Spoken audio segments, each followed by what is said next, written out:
Hello student. तो आज हम ट्वेल्थ क्लास का एक इम्पोर्टेंट और बहुत ही इंटरेस्टिंग टॉपिक स्टार्ट करने जा रहे हैं। तो ये अपना नवा लेसन है, विद्युत चुंबकीय प्रेरण। ठीक है। तो इंटरेस्टिंग देखो इसलिए है क्योंकि जो अपना सातवां लेसन था, तो देखो सातवें लेसन में हमने पढ़ा था विद्युत धारा का चुंबकीय प्रभाव। यानी ओरस्टेड ने ये बताया था कि विद्युत धारा से आप चुंबकीय क्षेत्र उत्पन्न कर सकते हो। ठीक है, ये पॉइंट आपने ऑलरेडी पढ़ लिया था। अब इसी पॉइंट के बाद में वैज्ञानिक इस रिसर्च में जुड़ गए कि भाई अगर धारा से चुंबकीय क्षेत्र बन सकता है तो चुंबकीय क्षेत्र से भी वापस धारा बननी चाहिए, या हो सकता है बन सके। ठीक है, तो इस पर जुड़ा हुआ जो पॉइंट था, तो इसको बाद में फेराडे और हेनरी दो वैज्ञानिक है, लेकिन इन्होंने अलग अलग अपने प्रयोगों के द्वारा ऐसा स्पष्ट कर दिया कि जिस प्रकार से विद्युत धारा से चुंबकीय क्षेत्र उत्पन्न हो सकता है, उसी प्रकार से चुंबकीय क्षेत्र से भी वापस विद्युत धारा उत्पन्न की जा सकती है। ठीक है, और इसी घटना को नाम दिया गया है विद्युत चुंबकीय प्रेरण। यानी चुंबकीय क्षेत्र से जो विद्युत धारा का बनना है वो घटना ही क्या कहलाती है, आपकी विद्युत चुंबकीय प्रेरण। ठीक है, तो अब हम इसे डिटेल से समझेंगे। तो ये तो बेसिक पॉइंट था कि विद्युत चुंबकीय प्रेरण आखिर है क्या। ठीक है, तो जिस प्रकार से आपने सातवां जो अपना लेसन था, नाम है उसका विद्युत धारा का चुंबकीय प्रभाव। या आपने पढ़ा था विद्युत धारा का चुंबकीय प्रभाव, यानी धारा से चुंबकीय क्षेत्र का बनना। और अब पढ़ेंगे चुंबकीय क्षेत्र से वापस धारा का बनना। ठीक है, तो देखो इस कड़ी में सबसे पहले अपन को मुख्य पॉइंट जो समझना है, चुंबकीय फ्लक्स, मैग्नेटिक फ्लक्स। ये एक मुख्य पॉइंट है, क्योंकि देखो जब तक ये बात समझ में नहीं आएगी आप आगे अच्छी तरह जो मुख्य पॉइंट है उनको नहीं समझ पाओगे। तो याद देखिए कि जिस तरीके से आपने पिछले पार्टों में ऐसा पढ़ लिया कि एक समान विद्युत क्षेत्र को या एक समान चुंबकीय क्षेत्र को आप समदूरस्थ सीधी बल रेखाओं से प्रदर्शित करते हो। यानी जो आपको ये तीर के निशान दिखाई दे रहे हैं, तो इनको आप बोल सकते हो कि भाई ये एक समान चुंबकीय क्षेत्र है। ठीक है, अब इस एक समान चुंबकीय क्षेत्र की दिशा आपके सामने जिस प्रकार से तीर के निशान है वो चुंबकीय क्षेत्र की दिशा है। मान लो आपने इसमें कोई एक पृष्ठ रख दिया, जैसे ये एक पृष्ठ है, ये आपने इसमें रख दिया। ठीक है, तो परिभाषा ये कहती है कि टोटल जो बल रेखाएं थी उनकी संख्या देखिए कितनी है, 1 2 3 4 और 5। तो ये जो 5 चुंबकीय बल रेखाएं हैं वो तो चुंबकीय क्षेत्र को प्रदर्शित करती है, लेकिन इन 5 में से अगर आप गौर से देखोगे तो 3 बल रेखाएं ऐसी है जो इस बंद पृष्ठ के अंदर से गुजर रही है। ठीक है, तो इन 3 बल रेखाओं की जो ये संख्या, इसी को हम बोलते हैं मैग्नेटिक फ्लक्स, चुंबकीय फ्लक्स। तो इसकी देखो सिंपल सी परिभाषा आप बना सकते हो कि एक समान चुंबकीय क्षेत्र में रखे किसी पृष्ठ से लंबवत गुजरने वाली चुंबकीय बल रेखाओं की संख्या को आप बोलते हो चुंबकीय फ्लक्स। ठीक है, तो इसकी परिभाषा क्या बनेगी, देखो इंपॉर्टेंट परिभाषा है, आपको याद भी रखनी है। एक समान चुंबकीय क्षेत्र में रखे, एक समान चुंबकीय क्षेत्र में रखे किसी पृष्ठ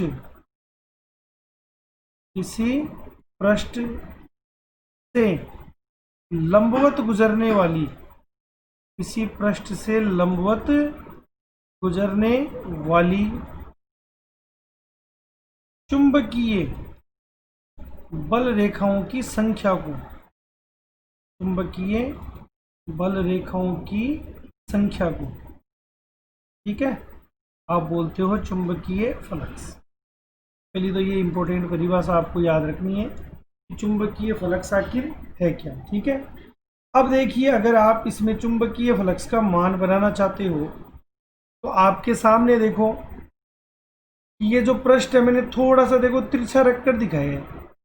तो तिरछे से मतलब ये है कि अगर इस पूरे पृष्ठ में इसके क्षेत्रफल सदिश की कोई दिशा बने तो देखिए वो दिशा आएगी इस तरफ, आप एस से भी दिखा सकते हो, ए से भी दिखा सकते हो, ठीक है। क्योंकि डायग्राम में देखो आपको दिखाई दे रहा होगा, थोड़ा सा पृष्ठ मैंने इस तरीके से रखा है कि इसके क्षेत्रफल सदिश की जो दिशा है वो ये आ रही है।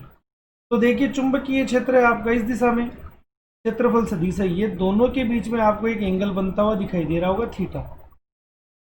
तो यहाँ देखो दूसरी इंपॉर्टेंट परिभाषा ये है कि अगर इस चुंबकीय फ्लक्स का मान बनाना हो आपको, तो यहाँ देखो एक इंपॉर्टेंट लैंग्वेज है कि जो चुंबकीय फ्लक्स का मान है, तो चुंबकीय फ्लक्स का जो मान है वो चुंबकीय क्षेत्र और क्षेत्रफल सदिश इनके अदिश गुणनफल के तुल्य होता है, ठीक है। ये जो चुंबकीय फ्लक्स है, एक तो हम इसे फाई से डिनोट करेंगे, ये एक इंपॉर्टेंट परिभाषा है, ठीक है। तो चुंबकीय फ्लक्स का जो मान है वो चुंबकीय क्षेत्र और क्षेत्रफल सदिश के अदिश गुणनफल के तुल्य होता है। और आप अच्छी तरह जानते हो कि दो सदिशों के अदिश गुणनफल से अगर आपको कोई मान प्राप्त होता है वो अदिश होता है, ठीक है। इसे हम इस प्रकार से भी लिख सकते हैं, फाई बराबर, जैसे दोनों के बीच का अदिश गुणनफल खोलोगे तो मान आएगा बी ए कोस थीटा, ये आपका फाइनली फॉर्मूला, ठीक है। तो एक इंपॉर्टेंट लैंग्वेज भी है कि चुंबकीय फ्लक्स क्या है। तो आप फिर से देखिए कि चुंबकीय फ्लक्स एक समान चुंबकीय क्षेत्र में रखे किसी पृष्ठ से निर्गत चुंबकीय फ्लक्स का मान चुंबकीय क्षेत्र और क्षेत्रफल सदिश के अदिश गुणनफल के तुल्य होता है, ठीक है। अदिश गुणनफल को खोलोगे तो मान आ गया आपका कोस थीटा। अब यहाँ देखिए तीन कंडीशन हो सकती है, थीटा का मान यहाँ 0 डिग्री हो सकता है। तो 0 डिग्री वाली कंडीशन में देखो आपका मान आ जाएगा फाई बराबर बी ए कोस 0 डिग्री, कोस 0 डिग्री का मान होता है 1। तो आप ऐसा बोल सकते हो कि इस स्थिति में चुंबकीय फ्लक्स का मान हो गया मैक्सिमम। अब इससे मतलब क्या है, ठीक है। तो एक बार एक डायग्राम आपको मैं और समझाऊंगा। तो दूसरी कंडीशन देखो, अगर 90 कंडीशन मानो तो फाई बराबर मान आ जाएगा बी ए कोस 90 डिग्री, कोस 90 डिग्री का मान होता है 0, यानी इस स्थिति में पृष्ठ से कोई भी चुंबकीय बल रेखा नहीं गुजरेगी, फ्लक्स का मान आ गया 0। तीसरी स्थिति में अगर आप थीटा का मान लेते हो 180 डिग्री, तो यहाँ मान आ जाएगा फाई बराबर बी ए कोस 180 डिग्री, 180 डिग्री का मान आ जाएगा -1, ठीक है। तो फाइनली मान आ जाएगा माइनस का बी ए, ठीक है। यानी चुंबकीय फ्लक्स हो गया यहाँ पर माइनस में। अब एक ही डायग्राम में देखो आप तीनों पॉइंट को समझ सकते हो। मैं वापस आपको एक बार डायग्राम दिखाता हूँ कि एक समान चुंबकीय क्षेत्र को आप समदूरस्थ सीधी बल रेखाओं से प्रदर्शित करते हैं, जैसा आपने पढ़ लिया। ये चुंबकीय क्षेत्र की दिशा है, ठीक है, कांस्टेंट है, इसमें कोई बदलाव नहीं होने वाला, ठीक है। दूसरी जो कंडीशन है इसमें देखो, अगर पहली कंडीशन देखी जाए, अगर कोई पृष्ठ, इस बार देखिए, अगर इस तरीके से रखा हुआ हो, पहले वाले में इसमें देखो आपको थोड़ी चेंजिंग मिलेगी, पहले वाला थोड़ा तिरछा था। अगर इसका क्षेत्रफल सदिश लिया जाए तो वो देखो सेम इसी डायरेक्शन में आ जाएगा जो ए है। तो चुंबकीय क्षेत्र भी इसी दिशा में, क्षेत्रफल सदिश भी आपका इसी दिशा में, तो दोनों के बीच का एंगल हो जाएगा 0। और आपको भी देखो डायग्राम में दिखाई दे रहा होगा कि इस स्थिति में इस बंद पृष्ठ के अंदर से बल रेखाएं गुजर रही है। लेकिन अगर दूसरी कंडीशन देखी जाए, देखो इन्हीं बल रेखाओं पर आप दूसरी कंडीशन देख सकते हो। अगर कोई पृष्ठ इस तरीके से रख दिया जाए तो देखिए इसका अल्पांश आएगा ऊपर की तरफ, यानी जो क्षेत्रफल सदिश की दिशा है वो अब की बार हो जाएगी इस तरफ। तो आप खुद भी देखिए चुंबकीय क्षेत्र है इस डायरेक्शन में, क्षेत्रफल सदिश से ऊपर मान आएगा 90, यानी इस स्थिति में अपन ऐसा बोल सकते हैं कि कोई भी बल रेखा इस पृष्ठ से नहीं गुजर रही है, ठीक है। क्योंकि पृष्ठ की केवल मोटाई आएगी, मोटाई से जितनी बल रेखा जा सकती है वो जाएगी, ठीक है। लेकिन ये न्यूनतम कंडीशन है, इसलिए अपन इसे 0 मान रहे हैं। तीसरी कंडीशन में देखिए ये डायरेक्शन चेंज हो जाएगी। अगर इस पृष्ठ को हम घुमा कर रख दें, यानी पीछे वाला पार्ट अगर इधर आ जाए तो एस इधर बन जाएगा, ठीक है। तो अब की बार अंतर इतना ही है कि यहाँ जो बल रेखाएं थी ये निर्गत थी, यानी पहली स्थिति में बल रेखाएं बाहर की तरफ थी, तो जो निर्गत बल रेखाएं होती है उस स्थिति में फ्लक्स अपन लेते हैं धनात्मक। और तीसरी कंडीशन में जो बल रेखाएं हैं वो निकलने की बजाय वापस प्रवेश कर रही है मुख में, तो प्रवेशित फ्लक्स को हम लेते हैं माइनस में। ठीक है, संख्या दोनों जगह बराबर ही है, लेकिन फिजिक्स में देखो यहाँ पर निकलने वाली और प्रवेश करने वाली जो बल रेखाएं हैं ना उनको अलग नाम दे दिया, एक पॉजिटिव और एक नेगेटिव। तो देखो अगर यहाँ पर मात्रक की बात करें तो मात्रक देखो यहाँ इसका आ जाएगा वेबर। ठीक है, चुंबकीय फ्लक्स का जो मात्रक है वो क्या होता है, वेबर। तो यहाँ इस पूरे लेसन का जो मुख्य पॉइंट है, और यही फॉर्मूला आपके पूरे लेसन में काम में आने वाला है। ठीक है, पाई बराबर बी ए वाला सदिश के साथ, या बी ए कोस थीटा वाला। कई बार आपको एग्जाम में यहाँ पर सीधे सीधे एक एक नंबर के पॉइंट भी पूछे जाते हैं, तो मैं वापस देखो रिपीट कर रहा हूँ। अगर आपसे पूछ लिया जाए विद्युत चुंबकीय प्रेरण क्या है, तो चुंबकीय क्षेत्र की वजह से जो विद्युत धारा का उत्पन्न होना है, हालांकि इसमें थोड़ी और डिटेल है वो आगे भी देखेंगे, वो विद्युत चुंबकीय प्रेरण है। और चुंबकीय फ्लक्स जो मुख्य पार्ट है, तो परिभाषा देखो मैंने लिख दी है, एक समान चुंबकीय क्षेत्र में रखे किसी पृष्ठ से लंबवत गुजरने वाली चुंबकीय बल रेखाओं की संख्या को आप क्या बोलते हो, चुंबकीय फ्लक्स। चुंबकीय फ्लक्स का मात्रक होता है एमकेएस पद्धति में वेबर, और सीजीएस पद्धति में होता है आपका मैक्सवेल।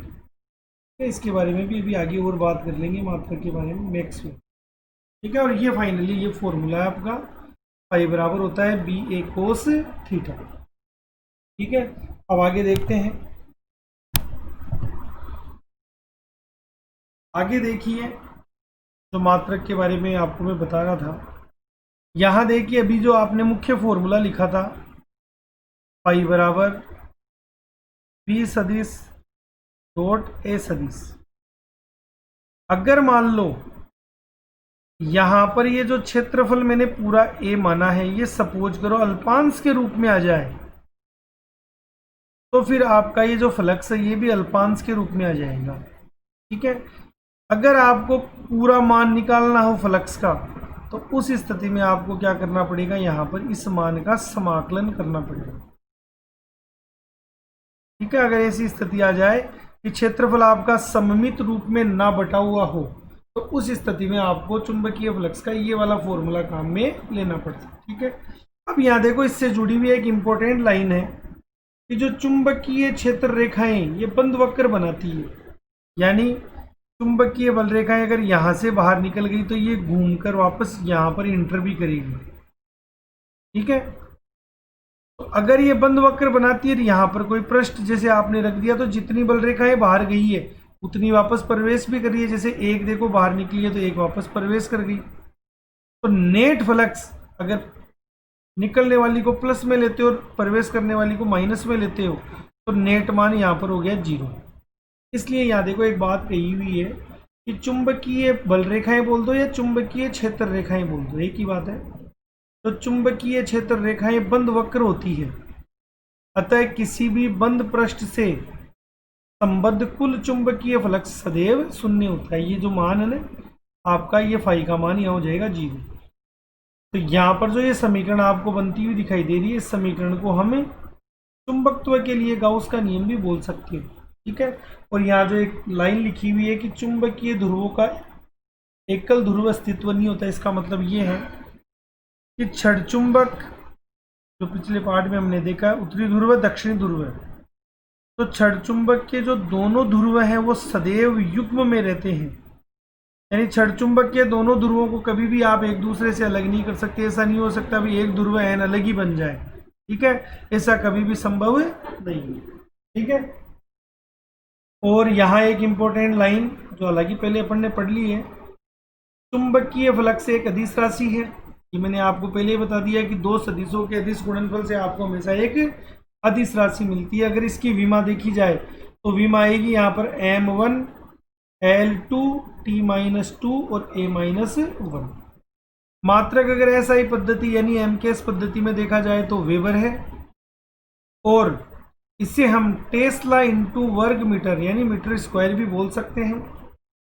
और अगर यहाँ पर सीजीएस पद्धति की अकॉर्डिंग देखा जाए तो इसका मात्रक आपका मैक्सवेल भी हो जाएगा। ठीक है, मैक्सवेल की डिटेल यहाँ पर एक बार नहीं आई है। तो ये आपका चुंबकीय फ्लक्स से जुड़ा हुआ एक पॉइंट है। चुंबकीय फ्लक्स एक हदिश राशि है। चुंबकीय फ्लक्स की जो विमा है, डायमेंशन है, वो m1 L2 T-2 A-1 है। मात्रक यहाँ वेबर है। ठीक है, आगे देखिए, विद्युत चुंबकीय प्रेरण से संबंधित जो प्रयोग हेनरी और फेराडे ने किए थे उससे जुड़ा हुआ देखो एक डायग्राम आपके सामने है, लेकिन मैं देखो आपको एक दूसरा डायग्राम है उसके द्वारा दर्शाता हूं। तो सबसे पहले जो प्रयोग हुआ था, तो रूल के अनुसार तो देखो भाई, फेराडे जब प्रयोग कर रहा था इससे जुड़ा हुआ, तो खूब सारे प्रयोग करने के बाद में, खूब टाइम निकलने के बाद में वो परेशान हो गया। लास्ट में हुआ ये कि उनके हाथ में जो चुंबक का टुकड़ा था, उन्होंने क्या किया, गुस्से में उसको फेंक कर कुंडली के ऊपर मार दिया था। और उस दौरान ही ऐसा हुआ, तो देखो वो बात आपको एक बार समझनी है। जैसे ये कुंडली है, उन्होंने क्या कर रखा था, कुंडली से एक गैल्वेनोमीटर जोड़ दिया। गैल्वेनोमीटर का मतलब है धारामापी, इसका कार्य होता है परिपथ में विक्षेप को दर्शाना, यानी परिपथ में धारा की उपस्थिति है या नहीं है, ये मान आपका गैल्वेनोमीटर बताता है। तो देखो हुआ ये, उस समय जैसे प्रैक्टिकल के दौरान आप देख सकते हो, ये मान लो इस कुंडली के पास एक चुंबक रखा हुआ है। चुंबक एकदम स्थिर अवस्था में है। दूसरी कंडीशन एक बार और देख लो,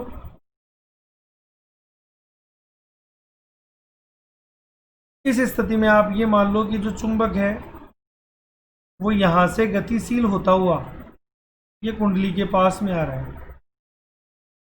तीसरी कंडीशन में आप ऐसा मान सकते हो, ये देखो केवल आपके समझने के लिए डायग्राम, हालांकि इन पर इतना आपसे नहीं पूछा जाता है। यहाँ ये चुंबक पास में था, अब आप इसे दूर ले जा रहे हो, इसे मान लो। ठीक है, तो तीन कंडीशन है।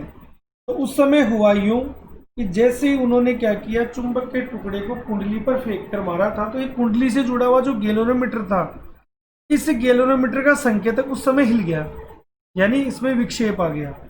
तो विक्षेप आने का मतलब धारा की उपस्थिति दर्ज हो गई। तो बाद में उन्होंने प्रयोगों के द्वारा निष्कर्ष क्या निकाला, ये सब आपको देखना है। तो देखो, पहले प्रयोग में जब चुंबक एकदम स्थिर अवस्था में था, तो देखो चुंबक से क्या निकलती है, चुंबकीय बल रेखाएं।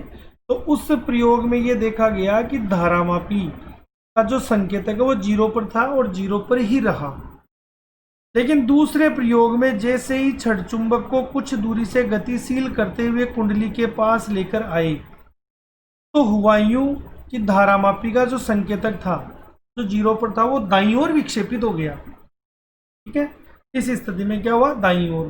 फिर प्रयोग को थोड़ा चेंज किया गया, चुंबक को वापस कुंडली के पास से दूर ले जाया गया। तो इस स्थिति में भी देखो चुंबकीय बल रेखाएं तो यहां भी दिखानी है, यहां भी दिखानी है। यहां अब की बार क्या हुआ, संकेतक दूसरी तरफ विक्षेपित हो गया। तो वैज्ञानिकों ने फाइनली देखा भी ऐसा हो क्यों रहा है। छड़ चुंबक रुका हुआ है, कोई विक्षेप नहीं है। चुंबक को पास लाते हैं, दाईं ओर आ रहा है विक्षेप, दूर ले जाते हैं, बाईं ओर आ रहा है, चक्कर क्या है। तो उसके बाद में इन्होंने फाइनली निष्कर्ष ये निकाला कि जब हम छड़ चुंबक को पास में लाते हैं, तो इस कुंडली के अंदर गुजरने वाली जो चुंबकीय बल रेखाओं की संख्या है वो बढ़ जाती है। चुंबकीय बल रेखा की संख्या, यानी हम ऐसा बोल सकते हैं कि इन घेरों के अंदर से गुजरने वाला चुंबकीय फ्लक्स बढ़ जाता है। देखो अभी मैंने आपको बताया था, अगर किसी घेरे के अंदर से बल रेखाएं गुजरती है, कुछ बाहर भी जा सकती है, लेकिन जो अंदर जाती है उनको आप क्या बोलोगे, चुंबकीय फ्लक्स। ठीक है, तो उन्होंने निष्कर्ष ये निकाला कि जब छड़ चुंबक को पास में लाते हैं, तो कुंडली के अंदर से गुजरने वाली चुंबकीय बल रेखाओं की संख्या कुछ बढ़ जाती है, यानी चुंबकीय फ्लक्स बढ़ता है। और जब दूर ले जाते हैं तो कुछ घट जाती है, यानी चुंबकीय फ्लक्स कम हो जाता है। तो दोनों ही स्थितियों में यहाँ पर देखो क्या हो रहा है कि परिपथ में धारा प्रवाहित हो रही है। ठीक है, तो इन्होंने क्या किया, फिर फाइनली निष्कर्ष ये निकाला कि जब आप किसी छड़ चुंबक को कुंडली के पास लेके आते हो, तो चुंबकीय फ्लक्स का मान बढ़ता है, और दूर ले जाते हो तो चुंबकीय फ्लक्स का मान घटता है। ठीक है, और इसी के कारण क्या होता है कि इस कुंडली में धारा प्रवाहित होती है। ठीक है, और इस कुंडली से जुड़ा हुआ जो धारा मापी है वो विक्षेपित होता है, यानी जीरो से हटके घूम जाता है। ठीक है, तो फाइनली अब जो ये घटना है विद्युत चुंबकीय प्रेरण, इसकी परिभाषा आप इसी के अकॉर्डिंग दोगे। तो फाइनली निष्कर्ष क्या निकला इन प्रयोगों से, तो ये एक बार मैं आपको बता रहा हूं। देखो, फाइनली ये निष्कर्ष निकला कि जब चुंबक व कुंडली के बीच आपेक्षिक गति होती है, आपेक्षिक गति का मतलब पास में आना और दूर जाना दोनों ही आ जाएंगे, आपेक्षिक गति होती है, तो कुंडली से संबद्ध का मतलब होता है जो कुंडली के अंदर से गुजरता है ना, उसी की बात कर रहे हो आप। तो कुंडली से संबद्ध चुंबकीय फ्लक्स के मान में परिवर्तन होता है। अब देखिए, परिवर्तन में यहाँ दोनों ही चीज आ जाएगी, चुंबकीय फ्लक्स का बढ़ना भी आ जाएगा और चुंबकीय फ्लक्स का घटना भी आ जाएगा। परिवर्तन होता है, ठीक है, जिसके कारण कुंडली के सिरों पर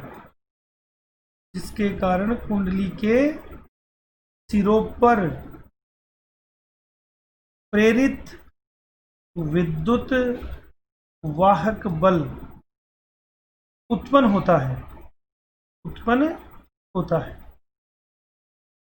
ठीक है, अब देखिए ये जो कॉन्सेप्ट है आपका, तो ये जो प्रेरित विद्युत वाहक बल उत्पन्न होता है, ये एक मिनट आगे और बढ़ा लेते हैं, जिसके कारण परिपथ में धारा प्रवाहित होगी, उस धारा को आप नाम दे दोगे प्रेरित धारा, और इस घटना को ही आप बोलते हो यहाँ विद्युत चुंबकीय प्रेरण। अब देखिए, आज इस बात को आप देखना चाहो, एकदम सिंपल बात है। देखो, घरों में अपने जो रिमोट वाली कार होती है, उसमें कई बार देखते हैं हम बच्चे एक मोटर निकाल लेते हैं, इस टाइप की मोटर है, उसमें एक सिरा तो ऐसा होता है जो घूमता है और पीछे की तरफ दो तार निकले हुए रहते हैं। बच्चे क्या करते हैं, यहाँ एक सेल जोड़ देते हैं, प्लस और माइनस, जो अपना 1.5 वोल्टेज का सेल है, और यहाँ क्या करते हैं, पंखा जोड़ देते हैं। ठीक है, लेकिन अगर उल्टा किया जाए, अगर यहाँ सेल की जगह इन सिरों पर एक छोटी कोई एलईडी लाइट हो अपने पास, वो जोड़ दी जाए और इस सिरे को आप अपने हाथ से घुमाओ, तो आप देखोगे एलईडी लाइट जलेगी। अब देखो, बल्ब एक ही कंडीशन पे जल सकता है जब उसे धारा मिले, तो भाई परिपथ में धारा तो है ही नहीं, आप तो इसे घुमा रहे हो। तो वहां क्या होता है कि जब आप इस पोर्शन को घुमाते हो ना, अंदर क्या है, संरचना इस तरीके से बनी हुई है कि ये कुंडली नुमा है। इसके घुमाने से क्या होता है, इसके अंदर गुजरने वाली बल रेखाओं की जो संख्या है उसमें परिवर्तन होता है। तो मैंने पॉइंट लिखा है कि चुंबक और कुंडली के बीच में आपेक्षिक गति होती है, तो कुंडली से संबद्ध चुंबकीय फ्लक्स के मान में परिवर्तन होता है, और कुंडली के सिरों पर क्या उत्पन्न होता है, प्रेरित विद्युत वाहक बल। ठीक है, इसी घटना को आप बोलते हो विद्युत चुंबकीय प्रेरण। तो ये प्रैक्टिकल तो देखो आप आज कर सकते हो। एक छोटी मोटर लो, तो उसमें जो घुमाने वाला सिरा है, जैसे आप उसे घुमाओगे ना, तो तार वाले भाग पर आपने जो एलईडी लाइट लगा रखी है वो जलेगी। कई बार देखते हैं बच्चे ऐसे खूब सारे एक्सपेरिमेंट भी करते हैं, जैसे कोई अपनी साइकिल है, साइकिल का जो घूर्णन वाला पार्ट, अगर इसी मोटर के किसी एक सिरे को वहां से जोड़ दिया जाए, ठीक है, वो घूमता है, तो दोनों तारों से आप कोई भी एलईडी लाइट जला सकते हो। ठीक है, साइकिल के आगे वाले भाग पर वो जलेगी। ठीक है, और यही कॉन्सेप्ट है लेटेस्ट में, तो अपनी ये लाइट बन रही है ना, आप सुनते हो सिर्फ पानी से लाइट बनती है, हवा से, पवन चक्की से भी बना रहे हैं, हम नाभिकीय रिएक्टर में भी बना रहे हैं, लेकिन सबका कॉन्सेप्ट यही है कि वो तीनों अलग अलग जगह से, पानी से हो, हवा से हो, निकलने वाली जो ऊर्जा होती है, उस ऊर्जा का एक ही काम होता है कि वो टरबाइन को घुमाती है। और टरबाइन का घूमने का मतलब यही होता है कि कुंडली चुंबकीय क्षेत्र के बीच में घूम रही है, यानी चुंबकीय फ्लक्स का मान या तो बढ़ता है या फिर चुंबकीय फ्लक्स का मान घटता है, और उसी के कारण कुंडली के सिरों पर क्या उत्पन्न होता है, प्रेरित विद्युत वाहक बल। विद्युत वाहक बल से मतलब ये होता है, जैसे बैटरी हम खरीदते हैं, उस पर एक नाम लिखा हुआ होता है 1.5V। इसका मतलब होता है ये सेल का विद्युत वाहक बल है। जब आप इस सेल को परिपथ में काम में लोगे ना तो आपको ये इतने वोल्टेज देगा, समझ गए। तो वो वोल्टेज यहाँ ऑटोमेटिक ही उस कुंडली के सिरों पर उत्पन्न हो जाएंगे। तो यहाँ ऑटोमेटिक उत्पन्न होने का मतलब इसे प्रेरित होना बोल सकते हैं, इसलिए विद्युत वाहक बल के आगे एक नाम लगा दिया प्रेरित। धारा भी देखो यहाँ बिना सेल या बैटरी के बेरी अपने आप ही उत्पन्न हो रही है, इसलिए यहाँ भी धारा के आगे हम नाम लगाएंगे प्रेरित।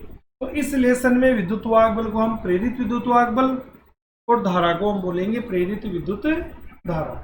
तो ये फाइनली जो फेराडे और हेनरी का प्रयोग था, ठीक है। इसके बाद में देखो उन्होंने अपने 2 नियम दिए हैं, तो आगे का पॉइंट देखो आपके सामने है, ये नियम बन जाएंगे वापस। तो फेराडे के विद्युत चुंबकीय प्रेरण के नियम देखिए, एक प्रथम नियम है और एक दूसरा नियम। ओके, तो देखिए दोनों नियम इसी बात पर निर्भर करते हैं जो अभी मैंने आपको पॉइंट बताया है। तो स्टार्टिंग में देखो पहला नियम देखिए कि जब किसी बंद परिपथ से संबद्ध चुंबकीय फ्लक्स में परिवर्तन होता है तो परिपथ में प्रेरित विद्युत वाहक बल उत्पन्न होता है। जो अभी आपने बात देखी, परिवर्तन का मतलब बढ़ना भी और घटना भी, ठीक है। यदि परिपथ बंद हो तो इसे प्रेरित विद्युत वाहक बल और इसके कारण बहने वाली धारा को हम बोलते हैं प्रेरित धारा, ठीक है। वही लाइन है, इतना आपको याद रखना पहले नियम में। दूसरे नियम में देखिए, वापस एक बार अपने पुराने वाले पॉइंट पे आते हैं।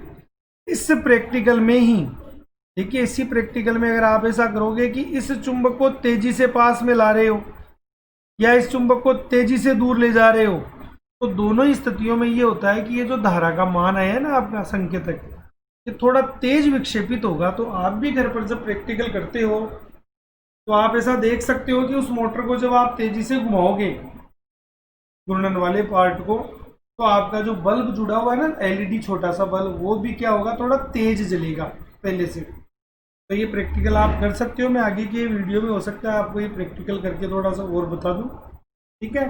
तो दूसरा नियम आपका इसी पॉइंट पर है। देखो दूसरा पॉइंट ये है यहाँ से कि प्रेरित विद्युत वाहक बल का परिमाण यानी मान भी बोल सकते हो, वो चुंबकीय फ्लक्स में परिवर्तन की दर के समानुपाती होता है या दर के बराबर होता है। इसका मतलब कि चुंबकीय फ्लक्स के मान में परिवर्तन समय के साथ जितना तेज होगा, दर का मतलब समझ गए, समय को काउंट कर लिया, विद्युत वाहक बल का परिमाण उतना ही ज्यादा होगा। तो यहाँ देखिए विद्युत वाहक बल को आप स्मॉल ई के निशान से भी दिखा सकते हो या इस प्रकार से ई लिखकर भी दिखा सकते हो। तो सूत्र आ गया, देखो ई बराबर प्लस में लिखना है एक बार आपको D phi by D T. Phi का मतलब समझ ही गए, फ्लक्स में परिवर्तन है ये लगाने का मतलब ये है फ्लक्स में परिवर्तन, और बटा में डी टी है, इसका मतलब ये समय के साथ है,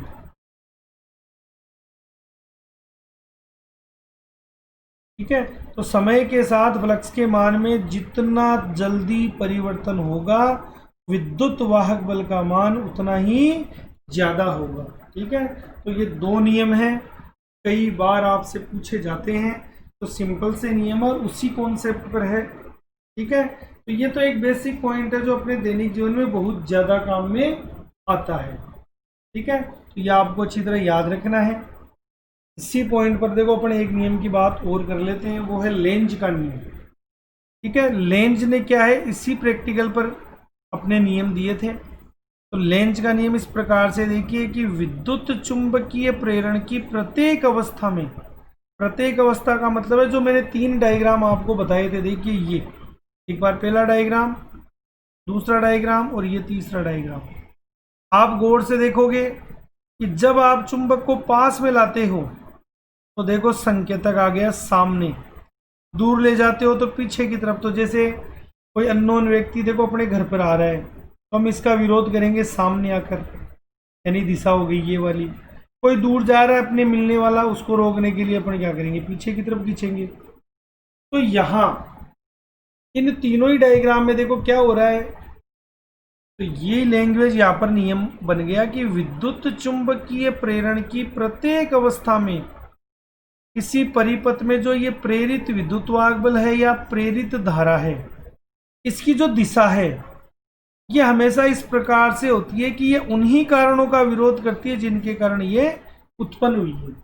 यानी चुंबक जब पास में आता है तब ही धारा बनती है, लेकिन कुंडली क्या है, उसी चुंबक के पास आने का विरोध करती है। तो देखो एक बार डायग्राम में आप देख सकते हो, मैं वापस एक बार साइड में देखो चित्र बना रहा हूँ पहले वाला, कि जैसे ये आपने कुंडली बनाई थी पहले, ये मान लो इतनी दिखा दूँ।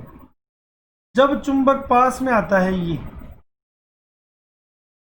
तो यहां धारा की दिशा देखो इस प्रकार से है, एंटी क्लॉकवाइज।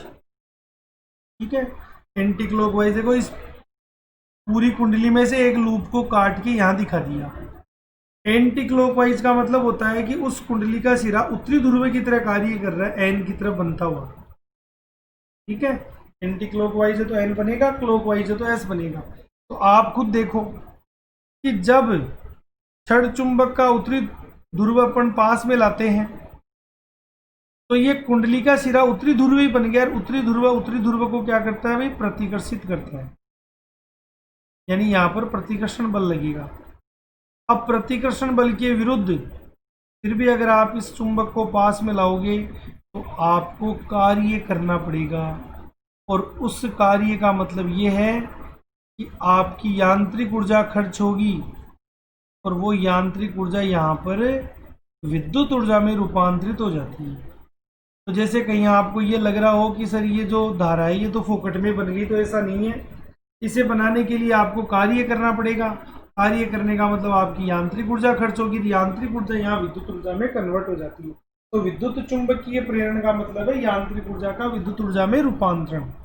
ठीक है, दूसरे डायग्राम में देखोगे कि जब चुंबक को अपन दूर ले जा रहे हैं, वापस दूर ले जाने पर क्या हो रहा है कि धारा की दिशा एक क्लॉकवाइज बन गई, यानी कुंडली का सिरा बन गया एस। एस बन गया तो एन और एस के बीच में लगेगा आकर्षण बल, यानी यहां कुंडली चुंबक को आकर्षण बल के द्वारा रोकना चाह रही है। लेकिन फिर भी देखो आप चुंबक को दूर ले जा रहे हो, ये देखो, तो आपको क्या करना पड़ेगा, आकर्षण बल के विरुद्ध दूर ले जाओगे तो कार्य करना पड़ेगा, प्रतिकर्षण बल के विरुद्ध पास लाओगे तो कार्य करना पड़ेगा। तो दोनों ही स्थितियों में क्या होगा कि कार्य विद्युत ऊर्जा के रूप में कन्वर्ट, और विद्युत ऊर्जा यहाँ यांत्रिक ऊर्जा, और यांत्रिक ऊर्जा यहाँ विद्युत ऊर्जा के रूप में रूपांतरित हो जाएगी। तो इस प्रकार से आप ये बोल सकते हो कि विद्युत चुंबकीय प्रेरण की घटना में क्या होता है कि हमारे द्वारा किया गया कार्य यांत्रिक ऊर्जा के रूप में, ठीक है, या आप यहाँ बोल सकते हो स्थितिज ऊर्जा के रूप में संचित हो जाता है, और आगे जो ये स्थितिज ऊर्जा है ये ही यहाँ पर विद्युत ऊर्जा के रूप में कन्वर्ट हो जाती है। तो यहाँ आप बोल सकते हो कि ऊर्जा एक रूप से दूसरे रूप में बदल रही है। इसीलिए एक इम्पोर्टेंट लाइन है कि जो ये लेंज का नियम आपने पढ़ा है, ये लेंज का नियम ऊर्जा संरक्षण के सिद्धांत पर आधारित है। ऊर्जा संरक्षण के सिद्धांत पर आधारित है, एक इम्पोर्टेंट लाइन है। और आपसे पूछ लिया जाए 2 नंबर के रूप में कि आप स्पष्ट कीजिए कि लेंज का नियम ऊर्जा संरक्षण की पालना करता है, तो आपको जो मैंने अभी 2 डायग्राम बताए हैं, ये दोनों डायग्राम आपको दर्शाने पड़ेंगे। पहले नंबर पर आपको ये डायग्राम बनाना पड़ेगा कि जब चुंबक के उत्तरी ध्रुव को कुंडली के पास ले जाते हैं तो कुंडली का पास वाला सिरा उत्तरी ध्रुव की भांति व्यवहार करता है और प्रतिकर्षण बल के द्वारा चुंबक की गति का विरोध करता है।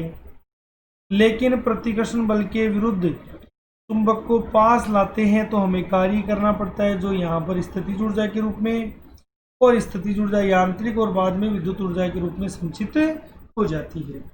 दूसरे पॉइंट में आपको लिखना पड़ेगा कि जब छड़ चुंबक के उत्तरी ध्रुव को कुंडली से दूर ले जाते हैं तो कुंडली के पास वाला सिरा दक्षिणी ध्रुव की भांति व्यवहार करता है और आकर्षण के द्वारा चुंबक की गति का विरोध करता है। लेकिन आकर्षण बल के विरुद्ध अगर चुंबक को दूर ले जाते हैं तो कार्य करना पड़ेगा, जो आगे किसमें, विद्युत ऊर्जा में कन्वर्ट हो जाएगा। तो यहाँ एकदम स्पष्ट हो जाता है कि जो बात लेंज ने कही है वो एकदम सही है कि विद्युत चुंबकीय प्रेरण की प्रत्येक अवस्था में प्रेरित विद्युतवाहक बल और प्रेरित धारा की दिशा हमेशा इस प्रकार से होगी कि ये उन्हीं कारणों का विरोध करेगी जिनके कारण ये उत्पन्न होती है। ठीक है, तो एक बार इम्पोर्टेंट पॉइंट आपके 4 आगे। पहले आपको चुंबकीय फ्लक्स की परिभाषा देखनी है, फिर आपको फेराडे के दोनों नियम देखने हैं, और फिर आपको देखना है लेंज का नियम। ठीक है, अब इससे जुड़े हुए इम्पोर्टेंट डेरिवेशन है, एग्जाम की दृष्टि से भी आपका लेसन इम्पोर्टेंट है क्योंकि बड़े डेरिवेशन इसी से पूछे जाते हैं। तो आगे के वीडियो में हम आगे की बातें और करेंगे। धन्यवाद।